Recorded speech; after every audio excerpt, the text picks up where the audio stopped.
Shabbat Shalom to everyone and my heartfelt greetings in the name of Yeshua Messiah. అందరికీ విశ్రాంతి యొక్క శుభాకాంక్షలు మరియు నా హృదయపూర్వక వందనాలు అందరికీ తెలియపరుస్తున్నాను. This is the second time I am taking this short message. In the previous session I forgot to say some few words, important things about this short sermon, and I want to remember that few things. So ఇది నేను రెండవసారి message తీసుకోవడము. మొదటిసారి మెసేజ్లో నేను కొన్ని విషయాలు మళ్ళీ మీకు తిరిగి జ్ఞాపకం చేయాలని నేను భావిస్తున్నాను. Yes, this is a great opportunity for the young people who are in the Yeshua Messiah Pradhana Mandiram, and it's a great initiative taken by our elders. So ఇది యవనస్తులకు ఈ యొక్క యెహోవా మెస్సియా ప్రార్థన మందిరంలో ఇది గొప్ప అవకాశము. ఇలాంటి ఆలోచనలు చేసిన ఆలోచనకర్తలైన పెద్దలకు మా హృదయపూర్వక వందనాలు. And I believe that if we do these practices in our life, we'll have a great fruit in our future. So నేను నమ్ముచున్నాను ఈ విధంగా మేము మెసేజెస్ ఇస్తూ వెళ్ళినప్పుడు మా జీవితంలో ఇది గొప్ప ఆశీర్వాదకరంగా ఉంటుందని నేను భావిస్తున్నాను. And I also request other people to be participated in this short sermons and get blessed by our Elohim. So నేను మిగతా యవనస్తులకు కూడా నా యొక్క విజ్ఞాపన, మీరు కూడా ప్రేరేపించబడి తీసుకున్నట్టయితే మీరు పరమతండ్రి యొక్క ఆశీర్వాదాలు స్వతంత్రించుకుంటారు అని. I request Jonathan uncle to pray for this short sermon. ప్రార్థన చేసుకుందాం. మహాగణుడా, మహోన్నతుడా, పరిశుద్ధుడా, అబ్రహాం, ఇస్సాకు, యాకోబుల ఎలోహిం, ఏల్ ఎలోహి ఇజ్రాయేల్, మీ ఘనమైన నామమునకు స్తుతులు స్తోత్రములు చెల్లిస్తున్నాము నాయన. పరిశుద్ధ గ్రంథంలో అనేకులైన భక్తులైన యవనస్తురాండ్రు తండ్రి, మాకు దీవెనకరంగా ఆశీర్వాదకరంగా తరతరాలకు వారు నిలబడి ఉన్నారు నాయన. ఇదిగో తండ్రి, ఈ దినమున యవనస్తు తండ్రి కుమారుడు ప్రసాదు నిలబడి ఉంటుండగా నాయన నిలబెట్టేది మీరే నాయన. మీకు స్తోత్రము తండ్రి.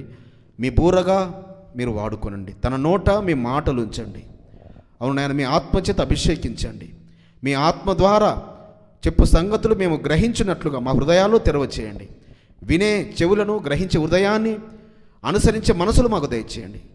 మీ కుమారుని మీ ఆత్మచేత అభిషేకించుకోనమని మీ యొక్క కుమారుని ప్రసాదుని మీ చేతులకు అప్పగించుకుంటూ మా రక్షణ విమోచన యెహోవా నామములో స్తుతించి ప్రార్థించి వేడుకుంటున్నాం పరమ తండ్రి.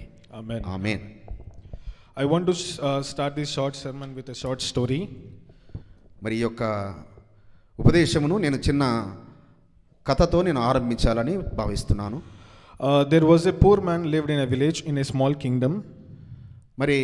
ఒక ప్రాంతంలో, అనగా అది ఆ ప్రాంతం అదొక చిన్న పట్టణము, దానికి అదే ఒక రాజ్యం లాంటిది. So there lived a very poor man in that village. ఆ యొక్క పట్టణములో లేక ఆ గ్రామంలో ఒక బీద వ్యక్తి అక్కడ నివసించేవాడు. He is the believer of Elohim. ఆయన పరమ తండ్రిని విశ్వసించినవాడు. In that whole village he is the only person who is the poorest in that village. ఆ గ్రామంలో ఆయననే కడుబీదవాడు. ఆ మొత్తం ఆ యొక్క పట్టణంలో లేక ఆ గ్రామంలో ఆయన కడుబీద. His financial status was very poor that he can't even feed his own family. ఆయన యొక్క ఆర్థిక పరిస్థితులు ఏ విధంగా అంటే కుటుంబాన్ని పోషించుకోవడం కూడా కష్టతరంగా ఉంది ఆయనకు. So by seeing this poor thing in that village, one of his well-wisher advised him to grow some vegetables, do cultivation of the agriculture, earn some money and feed his family. అయితే ఆయన యొక్క శ్రేయోభిలాష అయిన స్నేహితుడు అతనికి సలహా ఇచ్చాడు. అయ్యా, మీరు కొంత పొలం తీసుకొని మీరు సాగు చేయండి, కూరగాయలు పండించండి అని సలహా ఇచ్చారు. So he thought that worked for him and he started to do agriculture of that land, grow some vegetables, sell that vegetables and earn some money for himself. అతను ఆ ఇచ్చిన సలహా చాలా నచ్చింది ఆయనకు. ఎవరైనా స్థలము నేను తీసుకొని ఆ స్థలంలో నేను కూరగాయలు పండించి నేను నా కుటుంబాన్ని పోషించుకోవాలని ఆశపడ్డాడు. So he has no wife. In the young age only his wife got expired and he has only one son. తన భార్య కూడా చిన్న వయసులోనే తను నిద్రించారు. అతనికి ఏకైక కుమారుడు ఉన్నాడు. So to start this agriculture, that idea was very good and he started to do all the agriculture, but he is not having any of the things what are needed for the agriculture. ఆయన వ్యవసాయం చేయాలనే ఆలోచన మంచిదే, కానీ చేయడానికి కావలసిన సామగ్రి అనగా ఏవి కూడా ఆయనకు ఎద్దులు కానీ ఏవి ఆయనకు లేవు. Yeah, he only have a yoke and a horse in his house. ఆయనకు ఒకే ఒక గుర్రము ఉన్నది అంతే తప్ప మిగతా పశువులు ఎద్దులు ఏవి లేవు ఆయనకు. He has a yoke. Okay okay He has a yoke and a horse in his house. So ఆయన ఇంట్లో ఒక కాడి ఉన్నది మరియు ఒక గుర్రము కూడా ఉన్నది. So if he have yoke, he should obviously have two cows so that he can place that yoke on that cows and he can do cultivation. మరి ఆ యొక్క నాగలి ఉన్నప్పుడు మరి దానికి 2 ఆవులు కానీ ఎద్దులు కానీ అవసరము మరి లేవు అతని దగ్గర. So what he did is that he kept yoke one on his son's shoulder and other on the horse. మరి అతను ఏం చేశాడంటే ఆ నాగలిని ఆ కావడిని మరి ఒకటి తన కుమారుడి భుజాలపైన ఇంకొకటి ఆ గుర్రం పైన పెట్టి వ్యవసాయం ఆరంభించాడు. So he started doing like this and he cultivated almost half of the land. మరి దాదాపుగా ఆ దున్నడం మొదలుపెట్టి సగం స్థలము మరి కంప్లీట్ చేశాడు. And by doing this way and the other parties to be there for the cultivation, he got a problem. అయితే ఈ సమయం ఈ మధ్యలో ఏం జరిగిందనగా సగం కంప్లీట్ అయింది, మిగతా సగం చేయవలసిన సమయంలో మరి ఆయనకు సమస్య ఎదురైంది. The horse which he have and which he is helping in his agriculture, that suddenly ran away into the forest. మరి దానికి ఏమైందో కానీ వెంటనే ఆ యొక్క గుర్రము ఒక రాత్రికి రాత్రి అది పారిపోయింది అరణ్యంలోకి. And this was the precious moment for him, and when he is trying to develop for himself, suddenly the horse ran into the forest and it was not there. మరి ఆయన ఆలోచించాడు ఒక పని చేయాలని, వ్యవసాయం చేయాలని. ఈ సమయంలో మరి ఆయనకు ఊహించని కీడు జరిగింది, ఆ యొక్క గుర్రము మరి పారిపోయింది. So the other day in the morning when he came out and saw there, he was not seeing the horse. So మరి మరుసటి దినం చూసినప్పుడు ఆ గుర్రం అక్కడ లేదు. So he felt by seeing the situation, I forgot to say, he lived in a place where there all the people were against the Christianity. అయితే అక్కడ ఆయన నివసించే ప్రాంతము ఎలాంటి ప్రాంతం అనగా వారంతా విశ్వాసాన్ని మరి వ్యతిరేకించేవారు. So he is the only person who believes Elohim. మరి ఆ గ్రామంలో ఎలోహింను పరమ తండ్రిని విశ్వసించిన ఆయన ఏకైక వ్యక్తి. So by seeing his problem, all the neighbors came to him. అయితే ఇది జరిగిన వెంటనే మరి ఆ చుట్టూ ఉన్న వారందరూ ఆయన యొద్దకు వచ్చారు. And they started saying some unnecessary words to that poor man. మరి ఆ బీద అతన్ని మరి కొన్ని మాటల చేత, చూసావా నువ్వు ఏమి విశ్వసించావు ఏంటి అని ఆయనను మాటలతో గాయపరచడం మొదలుపెట్టారు. They are saying like, is your God an enemy for you? మరి మీ దేవుడు నీకు శత్రువా? మరి అలా ఇలాంటి కీడు జరగనిస్తాడా? When you are trying to earn some money and when you are trying to come out from your poorness, and your God has done a good thing for you. చూసావా, నీవు బీదరికం నుంచి కొంచెం బయటపడాలని, కొంచెం సంపాదించుకోవాలని నువ్వు పని ఆరంభించావు, కానీ నీ దేవుడు ఏం చేశాడు? నీకు కీడు చేశాడు. They were irritating with these words to him. ఆయనను చాలా ఇబ్బందికరంగా, బాధకరంగా ఆయనను మాటలతో గుచ్చుతున్నారు. But he didn't said any word, but only gave a small simple one word answer. అయితే అతను వారికి ఏమీ మరి సమాధానం ఇవ్వక ఒకే ఒక సమాధానం చెప్పాడు. Whatever Elohim has done to me, that is good for my life. అయితే అతను అన్నాడు, దేవుడు సృష్టికర్త ఆ పరమ తండ్రి ఏదైతే నా గురించి చేశాడో అది నా మేలు గురించే చేశాడు అన్నాడు. So by listening these words, they thought he is mad and they went off from that place. అయితే ఇది చెప్పినప్పుడు వీడికి నిజంగానే పిచ్చి పట్టింది అని, పిచ్చోడని అనుకుంటూ వెళ్ళిపోయారు వారంతా. So he kept his whole hope on the Elohim only. అయితే పరమ తండ్రి యందు ఆయన యొక్క పరిపూర్ణమైన నిరీక్షణ, విశ్వాసం ఆయన ఉంచాడు. He did not get disappointed for this what sorrow has happened in his life. ఆయనకు జరిగిన ఆ విషాద కారణాన్ని బట్టి ఆయన నిరుత్సాహపడలేదు. So he left that topic, and the next day in the morning when he thought of to do that work, he saw that the horse which went into the forest came with the other horse. అయితే మరుసటి దినము చూసినప్పుడు ఆశ్చర్యంగా, అద్భుతం ఏం జరిగింది అక్కడ? ఆ యొక్క గుర్రము మరి ఆ అరణ్యంలో నుంచి ఇంకో గుర్రాన్ని ఎండబెట్టుకొని అది తీసుకుని తన యజమాని దగ్గరకు వచ్చింది. Surprisingly, in the morning when he saw, there were 2 horses in the outside of his house. ఆశ్చర్యంగా ఆయన బయట చూసేసరికల్లా ఆ ఇంటి వద్ద 2 గుర్రాలు కనబడుతున్నాయి అక్కడ. And he felt happy so that now both the horses can help in his agriculture. అయితే ఆయన చాలా సంతోషించాడు, నాకు ఈ 2 గుర్రాలు మరి ఆ యొక్క కాడిని మోయగలవు అని ఆయన చాలా సంతోషపడ్డాడు. By using the 2 horses, he cultivated the other land very fastly. He was now able to grow the vegetables now. అయితే ఆయన మరి 2 గుర్రాలు కాబట్టి కావడిని మోసినవి త్వరగా ఆ వ్యవసాయం పనులు ముగించి ఆయన కూరగాయలు వేసి మరి పండించడం మొదలుపెట్టాడు. Now everything, the situation is going fine and it is very pretty that all the vegetables also grown very fast. Now it's the time to sell the vegetables. అయితే కూరగాయలు బాగా మరి పండినవి, వాటిని అమ్మవలసిన మరి మార్కెట్లకు పంపించాల్సిన పరిస్థితులు వచ్చినవి. Now it's a time for his son to take all the vegetables and sell that vegetables in the village. అయితే తన కుమారునికి అప్పగించాడు ఈ బాధ్యతలు. నాయన నువ్వు వెళ్ళి మరి గ్రామంలో అంతా తిరుగుతూను అమ్మమని. So one day when he took all the vegetables and he went into when he was going into the village, unfortunately a vehicle came and hit his son. అయితే అక్కడ మళ్ళీ ఒక జరిగిన విషాదకరం ఏంటంటే ఆ యొక్క కుమారుడు వెళ్ళి ఆ కూరగాయలు అలా అమ్ముతున్న సమయంలో ఒక వెహికల్ వచ్చింది, ఆ బాబును కొట్టేసింది. By hitting his poor man's son, his both legs got fractured and broke. So ఆ యొక్క విషాదకరం మరి జరిగిన సంఘటన ఏంటంటే ఆ యొక్క కుమారుడికి 2 కాళ్ళు విరిగిపోయాయి ఆ యొక్క యాక్సిడెంట్లో. By seeing that situation, his heart broke. His poor man father heart broke. అయితే ఆ యొక్క బీద అయిన తండ్రి యొక్క హృదయము బద్దలైపోయింది తన కుమారునికి కాలు విరిగేసరికల్లా. He only brought his son to his house and medicated him, tied some wounds, and he gave rest for his son. అయితే ఆ కుమారుడిని ఇంటికి తీసుకొచ్చి మరి ఆ గాయాలకు తనకున్న పరిధిలో గాయాలు కట్టి మరి ఇంటిలో తనకు విశ్రాంతినిస్తున్నాడు. Again, the same way as in the before, all the neighbors again came to him.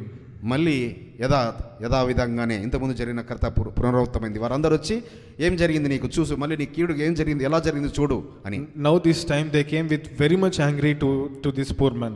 So ఈసారి ఆ యొక్క బీద అతని దగ్గరికి చాలా కోపంగా వచ్చారు. చూసావా, నువ్వు ఏదో దేవుని నమ్ముకున్నావు, ఏదో చేసావు, నీకు ఎలాంటి కీడు జరిగింది చూడని చెప్పి మాట్లాడారు. See, again you said that in before your Elohim has given a good thing for you, but he has done for your own son. Now what will you do? మరి ఇంతకుముందు అయితే నువ్వు చెప్పావు నాకు ఏది చేసినా నా దేవుడు నాకు మేలే చేస్తాడని అన్నావు, మరి ఇప్పుడు నీ కుమారుని ఎడల జరిగింది, ఇప్పుడు ఏం చెప్తావు నువ్వు అని అడుగుతున్నారు. And be ready, next your God is going to bring sorrow for you. So ఇంకా నువ్వు ఇలానే ఉన్నట్టయితే నీ విషాదం ఇంకా అధికమవుతుంది, జాగ్రత్త అని హెచ్చరిస్తున్నా. Again he gave the same reply that whatever God has done to me, that was good to my life. మళ్ళీ ఆయన అదే జవాబు ఇచ్చాడు, అదే ప్రత్యుత్తరం ఇచ్చాడు.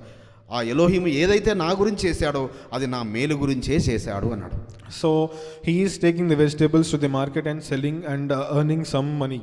అయితే ఇప్పుడు ఆ బాధ్యతలు తండ్రి తన భుజాల మీద వేసుకొని మరి తీసుకువెళ్ళి ఆ కూరగాయలు అమ్ముతున్నాడు డబ్బు సంపాదించడానికి. So unfortunately what happened, the place where they are living, I mean the kingdom, the other kingdom, the neighbor kingdom called a war to this village. అయితే వీరు అప్పుడు చిన్న చిన్న సామ్రాజ్యాలు కాబట్టి ఈ యొక్క పట్టణంలో యొక్క పక్కకున్న వేరే పట్టణం యొక్క సామ్రాజ్యం వారు వీరి మీకు యుద్ధం ప్రకటించారు. So there are no soldiers, but the king is getting afraid of this statement passed by the neighbor kingdom. అయితే ఈ యొక్క పట్టణం వీరు నివసిస్తున్న ఈ బీదాతను నివసిస్తున్న రాజు అయితే భయపడుతున్నాడు, ఎందుకంటే తనకు సైనికులు లేరు అని, ఇంకా పక్క రాజ్యం వాళ్ళు మరి రాబోతున్నారు అని. So he got an idea and he passed an order that to bring every young person in that village so that they can train that people into these soldiers. అయితే ఆ రాజు ఒక ఆలోచన చేసి అతను ఆర్డర్ జారీ చేసేసాడు, మరి ప్రతి కుటుంబంలో నుంచి ఒక యవ్వనస్తులను మీరు పంపించాలి, ఎందుకన్నా యుద్ధానికి వారికి నేర్పించాలి, వారికి ట్రైనింగ్ ఇవ్వాలి అని. So in the first every person in that village denied this order. అయితే చాలా మంది దాన్ని నిరాకరించారు, ఆ రాజు ఇచ్చిన ప్రపోజల్ను. They are not interested to send their children into the war. అయితే యుద్ధంలోకి వారి కుమారులు పంపడానికి వారికి ఇష్టం లేదు. So this news was heard by the king and he gave another order that forcibly bring everyone to the war. అయితే రాజు మళ్ళీ ఆజ్ఞ జారీ చేశాడు, లేదు బలవంతంగా యవనస్తులను తీసుకువచ్చి వారికి యుద్ధంలో మనం training ఇప్పించాల్సిందేనని. So they are forcibly taking all the children, all the young people to the war. అయితే అక్కడ ఉన్న ఆ పట్టణంలో ఉన్న యవనస్తులందరినీ తీసుకొచ్చి యుద్ధానికి వారికి training ఇప్పిస్తున్నారు. All the parents were pleasing them, requesting them, they are catching their legs, but no one were listening to their parents. అయితే ఆ తల్లిదండ్రులు తీసుకెళ్తున్న వారిని పాదాలు పట్టుకొని బతిలాడుతున్నారు, అయ్యా మాకు కుమారులు మేము ఇవ్వలేము, యుద్ధానికి ఇవ్వలేమని ఏడుస్తున్నా వాళ్ళ ఏడుపుని ఎవరు లెక్క చేసేవారు లేరు. There was a couple in that village. In their old age they gave birth to a son. అయితే ఆ గ్రామంలో ఒక వృద్ధ జంట వారికి ఒక కుమారుని కలిగాడు. The soldiers came and took that their son also, the old couple son they have taken. So చివరికి ఆ వృద్ధ జంటకు మరి లేటుగా పుట్టిన కుమారుని సైతం వాళ్ళు తీసుకెళ్ళిపోయారు. And nothing is working when they are requesting to the soldiers. So వారు ఆ సైనికులను ఎంత పడినా కూడా అక్కడ ప్రయోజనం లేకుండా ఉన్నది. Now, who will be responsible to that poor couple? అయితే ఆ యొక్క వృద్ధ జంటకు ఎవరు మరి బాధ్యత వహించేది? Who will take care of their old couple? So ఆ యొక్క వృద్ధ జంటకు ఎవరు వారి బాగోగులు చూసుకునేవారు ఎవరు? No one for that poor couple. కాబట్టి ఆ యొక్క వృద్ధ జంట ఎడల జాలి చూపించిన వారు ఎవరు లేరు అక్కడ. So they came to the soldiers now came to the poor man's house. So ఈ యొక్క బీద అతని కుటుంబానికి కూడా ఆ యొక్క సైనికులు వచ్చారు. They aggressively opened the door and saw his son. వారు మరి డోర్ తెరిచి చూసేసరికల్లా ఆ కుమారుని చూశారు. The soldiers saw his son who is lying down with broken legs. అయితే వారు ఆ యొక్క పడక మీద మంచం మీద ఆ విరిగిన కాళ్ళతో ఉన్న యవనస్తుని చూశారు వాళ్ళు. They saw and they said that this broken legs person will not be useful in our war. Let's leave this person, let's go. అయితే వారు మరి ఈ కాలు విరిగిన ఈ యవనస్తుడు మనకి ఏ విధంగా ఉపయోగపడడు అని అతన్ని వదిలేసి వెళ్ళిపోయారు సైనికులు. Now every youth who involved in that war, everyone died in that war only. అయితే ఆ యవనస్తులు ఆ యుద్ధంలో వెళ్ళారు. వారికి ఏదో ట్రైనింగ్ ఇచ్చారు. ఆ ట్రైనింగ్ యుద్ధంకి వెళ్ళారు. ఆ యుద్ధంలో ప్రతి ఒక్క యవనస్తుడు చనిపోయాడు. Only the person who is alive in that village is that poor man's son only. అయితే ఆ పట్టణం మొత్తంలో ఒకే ఒక యవనస్తుడు ఎవరైతే ఈ బీదాతను ఉన్నాడో ఆ కాలు విరిగిన ఆ అబ్బాయి ఒక్కడే జీవంతో ఉన్నాడు. Now all the neighbors again came to this poor man's house. అందరూ ఆ యొక్క చుట్టుపక్కల వాళ్ళందరూ ఇది మూడోసారి అందరూ ఇక్కడికి వచ్చారు ఇప్పుడు ఆయన దగ్గరికి. They come and they are praising him. ఆయనను అప్పుడు పొగడం మొదలు పెట్టారు. See, we have said some unnecessary words to your Elohim, but your Elohim has protected your son from that war. అయ్యా, మేము నీవు విశ్వసించిన నీ ఎలోహిమును మేము దూషించాము, కానీ నీ ఎలోహిమే నీ కుమారుని ఈ విధంగా కాపాడాడు. Yes, you kept faith in your Elohim that what he has done sorrow for you that will turn into the joy, and you have said these words. అయితే నీకు ఏ విషాదం వచ్చినా, ఏ బాధ వచ్చినా, ఏ కీడు వచ్చినా అది నాకు మేలుగా నువ్వు స్వీకరించావు, అంగీకరించావు. నిజంగా నీకు మేలు జరిగింది. So that's the reason your son has been protected and your sorrow is been turned into the joy. కాబట్టి నువ్వు నిజంగానే ఆ ఎలోహిం, నువ్వు నమ్మిన ఎలోహిం నీ కుమారుని కాపాడాడు. నీ యొక్క బాధ సంతోషముగా మారింది. So the topic of today's session is that joy after sorrow. అయితే ఈ రోజు యొక్క మరి మెసేజ్ యొక్క ఏనగా మరి ఒక బాధ వెనకాల సంతోషం, లేక ఒక కీడు వెనకాల ఒక మేలు. Our Elohim always gives sorrow situations in our life and also followed by joy in our lives. అయితే మన పరమ తండ్రి మన జీవితాలలో కొన్ని బాధాకరమైన సంఘటనలు మనకు వస్తుంటాయి, కానీ దాని తర్వాత మనకు సంతోషకరమైన వర్తమానం ఉంటుంది. If we see that poor man's life, there were many sorrows there in his life. అయితే మనం ఆ యొక్క బీద అతన్ని మనం చూసినట్టయితే అతని జీవితంలో అనేకమైన బాధలు, కీడులే జరిగాయి, కానీ చివరికి అది మేలుగా మార్చబడింది. But he was not disappointed, he was not discouraged, he didn't leave his faith. అయితే ఆయన ఎప్పుడూ నిరుత్సాహపడలేదు, నిశ్చయపడలేదు. ఆయన ఆ యొక్క ఎలోహిం యందు ఆయన విశ్వాసం ఉంచాడు. ఆయన మరి ఆ మేలు పొందుకున్నాడు. He only kept faith on his Elohim and he got joy in his life. So ఒకటి ఆ పరమ తండ్రి మీద ఆయన విశ్వాసం ఉంచాడు. ఆయన బాధ సంతోషంగా మార్చబడింది. Yes, we are humans. Obviously we'll be getting pains, we'll be getting sorrows, we'll be getting many disturbance in our life. నిజంగానే మానవులకు మనకే మరి అనేకమైన బాధలు, ఇబ్బందులు, ఇరుకులు మనకే కలుగుతుంటాయి. Every person in this world constantly facing some kind of pains in their life.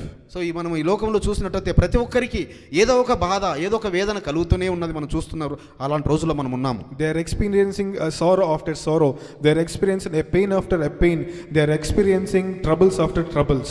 So మనం చూస్తున్నట్టయితే విషాదం వెంబడి విషాదము, బాధ వెంబడి బాధ, మరి ఇంకా అనేకమైన ఇబ్బందుల వెంబడి ఇబ్బందులు కలుగుండి మనం చూస్తున్నాము. Okay, let's see the exact definition of what is mean by sorrow. మనము నిజంగా చూద్దాము ఆ యొక్క విషాదం అనగా, కీడు అనగా దాని యొక్క మరి అర్థం ఏంటని చూసుకుందాం. Exact definition of sorrow, it basically means the pain in the heart. అది మరి ఆ యొక్క బాధ అనేది లేక కీడు అనేది ఏనగా హృదయములో కలిగే బాధ. బాధ. If we have pain in our body, that can be removed by say taking some medicines or some other things. ఎందుకనగా మన దేహంలో ఎక్కడైనా బాధ కలిగిన నొప్పి కలిగినట్టు అయితే మనం ఏదో మెడిసిన్ తీసుకోవడం వల్ల ఆ నొప్పి తగ్గుతుంది. If we have pain in our heart, no one can remove that pain. మరి మన హృదయంలో బాధ కలిగినట్టయితే దాన్ని ఎవరు తీసివేయలేరు. The only person who can remove our pain is our Yeshua Messiah. అయితే మన యొక్క హృదయంలోని బాధను తీసివేయగలిగే వ్యక్తి ఒకే ఒక్కరు, ఆయననే యెహోవా మెస్సీయ. హల్లెలూయా, Hallelujah. Hallelujah. Hallelujah. And when we are facing and when we are walking through these sorrow situations, obviously we'll be getting some questions in our life. మరి మనము అలాంటి బాధాకరమైన స్థితులలో మనం వెళుతున్నప్పుడు మనకు రకరకాల ఆలోచనలు వస్తుంటుంటాయి. And do these problems and pain forever remain in our lives? మరి ఆ సమస్యలు ఆ బాధలు ఎప్పుడు ఎల్లకాలం అవి నిలిచి ఉంటాయా? How long to carry these sorrows in my life? మన జీవితంలో ఈ బాధలు ఎంతకాలం నిలిచి ఉంటాయి? When will our sorrow becomes joy? ఎప్పుడు మన ఆ బాధలు సంతోషంగా మారుతాయి? When will be getting our peaceful life to us? మరి ఎప్పుడు మన జీవితంలో ఒక సమాధానకరమైన శాంతికరమైన జీవితాలు వస్తాయి? And when these hard times will be getting a very huge question, that is our Elohim is also against us? So మరి ఇలాంటి కష్ట పరిస్థితులలో నిజంగా మన పరమ తండ్రి మనకు విరుద్ధంగా ఉన్నాడా? విరుద్ధంగా పనిచేస్తున్నాడా? Yes, it is a very tough question, but it is not an unanswered question. అయితే ఇది చాలా క్లిష్టమైన ప్రశ్ననే, కానీ దాని జవాబు లేని ప్రశ్న మాత్రం కాదు సుమా. And the answer we will be finding at the end of this short sermon. I want to show a person from the Bible who faced sorrow after sorrow, who faced pain after pain in his life, and also saw the joy after his sorrow. అయితే ఈ యొక్క చిన్న కథ ద్వారా నేను పరిశుద్ధ గ్రంథంలో ఉన్న ఒక భక్తుడికి మరి శ్రమ వెంబడి శ్రమ, బాధ వెంబడి బాధ, మరి కష్టాలు వెంబడి కష్టాలు కలిగిన తర్వాత ఒక సంతోషకరమైన స్థితి కలిగిన ఒక భక్తుని నేను చెప్పాలనుకుంటున్నాను. I won't get into the scripture, but I'll give you some brief explanation of that person, that is Joseph. అయితే నేను మరి లేఖనాలు కొన్ని తీయాలనుకున్నాను, కానీ నేను యోసేపు గారి గురించి కొన్ని మాటలు చెప్పాలని ఆశపడుతున్నాను. We all know he is the son of Jacob and Rahel. So మనందరికీ తెలుసు యాకోబు మరి రాహేళ్ల కుమారుడు యోసేపు అని. He was grown very lovingly. He doesn't know what is pain in his life up to some extent. అయితే ఆయన చాలా లేటుగా పుట్టిన కుమారుడు కాబట్టి చాలా అల్లారుముద్దుగా పెంచారు. అసలు కష్టము బాధ అంటే ఏంటో తెలియకుండా అతన్ని పెంచారు. Up to 17 years of his life, he never saw sorrow or pain or hardness in his life. So 17 సంవత్సరాల వయసు వచ్చే వరకు కూడా ఆయన జీవితంలో బాధ అనేది, నొప్పి అనేది, ఏ ఇబ్బంది అనేది లేకుండా అతను పెరిగాడు. He was very much loved by his father. At the same time, he was very much hated by their brothers. అయితే తన తండ్రి ద్వారా చాలా ప్రేమించబడ్డాడు. అంతే విధముగా మిగతా తన అన్నల ద్వారా అంతగానే ద్వేషించబడ్డాడు ఆయన. In his life, there are two main things he got sorrows. So మరి ఆయన యొక్క జీవితంలో చూసినట్టయితే ఒక 2 సందర్భాలలో చాలా చాలా విషాదకరమైన సంఘటన జరిగాయి. No one can bear that actual pain in these days. మరి ఈ రోజుల్లో అయితే అలాంటి బాధలు, అలాంటి ఇబ్బందులు అయితే ఎవరు తట్టుకునేవారు కారేమో. No one will also expect to this kind of sorrows to enter their life. ఏ ఒక్కరు కూడా తమ జీవితంలో అలాంటి ఇబ్బందులు రావాలని ఏ ఒక్కరు కోరుకోరు. He went through very hard situations in his life. మరి ఆయన తన జీవితంలో చాలా చాలా ఇబ్బందికరమైన స్థితిగతులు ఆయన ఎదుర్కొన్నాడు. And at that time when they are in sorrow, our Elohim also close to him. If they pray, the Elohim can give answer easily.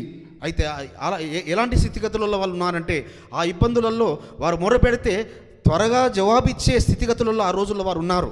Even though Elohim was close to him, he was not answered in these sorrow times. మరి అలా అంత దగ్గరగా ఆయనకు సమీపంగా ఉన్నప్పటికీ ఆయన కష్టకాలంలో ఆయన మొరపెట్టినప్పుడు ఆయనకు జవాబు రాలేదు. I don't know how many times he prayed to our Elohim. I think he would be praying every minute because of that sorrow situations. మరి అలాంటి ఇబ్బందికరమైన పరిస్థితులలో ఆయన ఎన్నిసార్లు చేస్తూ ఉన్నాడో, లేక నిమిషానికి ఆయన ప్రార్థన చేస్తున్నాడో మరి నేను ఊహించలేను, చెప్పలేను. One is he went to the slave situations, and other one he went to the prison life. మరి ఒకటి ఏమో దాసుడిగా అమ్మబడినాడు, రెండవదేమో చెరసాల జీవితం. We all know his brothers has sell him to the slave family. మరి అన్నలు వారు ఏం చేశారు, అతన్ని ఒక దాసునిగా అమ్మేశారు. And we also know why he went to the prison. మరి మనకు తెలుసు ఆయన ఎందుకు జైలుకు వెళ్ళాల్సిన పరిస్థితి ఏర్పడిందో. Due to the Potiphar's wife, he went to the jail, prison life. So మనందరికీ తెలుసు పోతీఫరు భార్య వలన ఆయన జైలుకు వెళ్ళాడనే విషయం మనకు తెలుసు. Even though in his sorrow, he never got disappointed, he never got angry, he never got complaining about the Elohim. మరి అలాంటి స్థితిగతులలో కూడా ఆయన ఎప్పుడూ పరమ తండ్రిని దూషించలేదు, తండ్రి మీద ఎప్పుడు ఆయన అలగలేదు, తండ్రిని ఎప్పుడు ఆయన మరి తూలనాడలేదు. In his pain and sorrow, he stood in his faith, stood in obedience. He also led his holy life. అయితే తన విశ్వాసము, తనకు ఏదైతే తండ్రి తెలియపరిచారో ఆ విశ్వాసమును కాపాడుకుంటూ తన విధేయత కనుపరుస్తూనే వచ్చాడు ఎలోహింకు. And he also knew that something good is going to come in my life. ఆయనకు తెలుసు నా జీవితంలో ఒక రోజు మంచి రోజు వస్తుందని ఆయన ఎదురు చూస్తున్నాడు. And he also know that his sorrow is going to turn into the joy. ఆయనకు తెలుసు తన యొక్క బాధలు, తన ఇబ్బందులన్నీ సంతోషకరంగా మార్చబడతాయని. I got surprised by seeing this word, Genesis 50th chapter 20 verse. మరి ఈ వచనం నాకు చూసినప్పుడు చాలా ఆశ్చర్యం వేసింది. ఆదికాండము 50వ అధ్యాయము 20th verse 20. 20వ వచనము చదువుతాను, తెలుగులో చదువుతాను. మీరు నాకు కీడు చేయను ఉద్దేశించితిరి కానీ నేటి దినమున జరుగుచున్నట్లు అనగా బహు ప్రజలను బ్రతికించినట్లుగా అది మేలుకే ఎలోహిం ఉద్దేశించెను. హల్లెలూయా, హల్లెలూయా, హల్లెలూయా, హల్లెలూయా. To become a king, to be a ruler, to save lives of many people, he went into that situation. అయితే ఆయన ఒక రాజు అవ్వడానికి కొరకు అనేక ప్రజలను కరువు నుంచి కాపాడి బ్రతికించడానికి కొరకు ఆయన అలాంటి ఇబ్బందులు కూడా బాధలు గుండా వెళ్ళాడని. Elohim made this sorrow in his life and at last he brought joy in his life. అయితే ఆయనను పరలోకపు తండ్రి ఆయనకు ఇబ్బందులకు గురి చేశాడు, కానీ అవి అనుమతించాడు, కానీ ఒక గొప్ప సంతోషం ఆయన జీవితంలో జరిగింది. He made him to walk in that sorrow situation, he made him to walk in the tough situation, he made him to walk in the difficult roads, and at last he gave beautiful things in his life. అయితే ఆయనను అనేకమైన ఇబ్బందుల గుండా నడిపించాడు, బాధల గుండా నడిపించాడు, వేదనల గుండా చేశాడు, కానీ చివరికి గొప్ప సంతోషము, ఆనందం ఆయన జీవితంలో కలిగింది. Hallelujah, hallelujah, hallelujah, hallelujah. And I want to say one words from the Bible, Psalms 30th chapter 5th words. ఇంకొక మాట కూడా నేను పరిశుద్ధ గ్రంథంలో, కీర్తన గ్రంథంలో నుంచి 30వ అధ్యాయము 5వ వచనము and 11th also.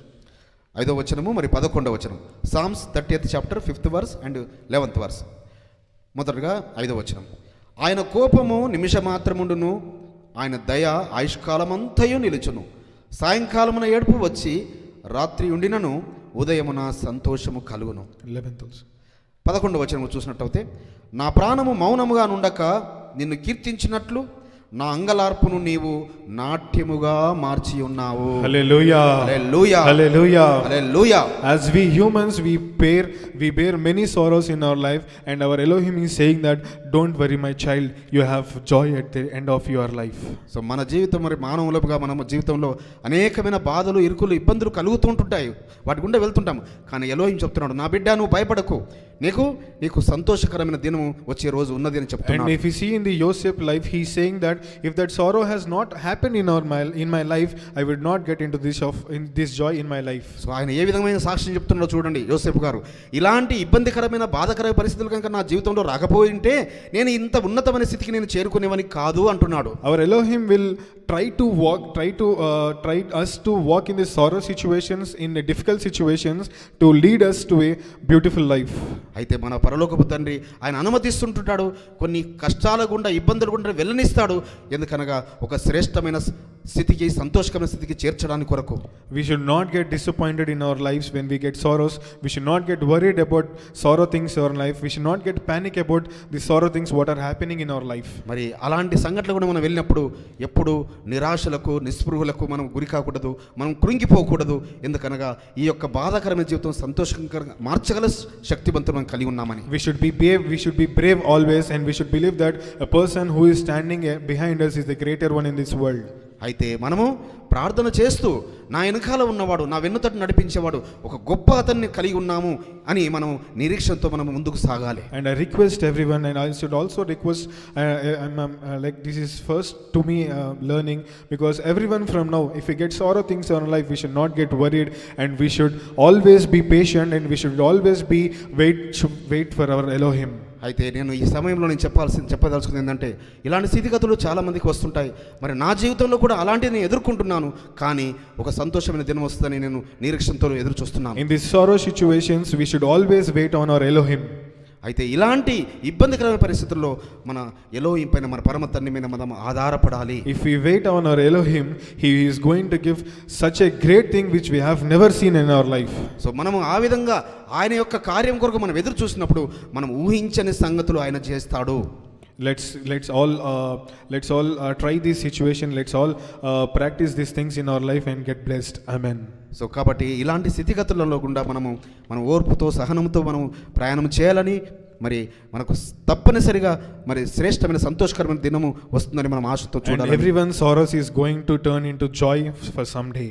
సో కాబట్టి ప్రతి ఒక్కరికి కూడా దుఃఖ దినములు అవి సంతోష దినములుగా మార్చబడే రోజు Everyone's ఉన్నది. sorrow is going to be turned into dancing. ప్రతి ఒక్కరి యొక్క మరి బాధ, దుఃఖము అది నాట్యమునకు మార్చబడుతుందని And నమ్మాలి. everyone's sorrow is going to be turned into laugh. ప్రతి ఒక్కరి యొక్క బాధ, అది దుఃఖము సంతోషంగా నవ్వుగా మార్చబడుతుందని మనం And విశ్వసించాలి. we are going to see many miracles in our life. So మనం మన జీవితంలో అనేకమైన అద్భుతాలు చూడగలము అనే విశ్వాసంతో ఉండాలి అని. Amen. May the Elohim bless this small short so message. పరమ తండ్రి ఈ కొద్ది మాటలను ఆశీర్వదించును గాక. Amen. ఆమేన్.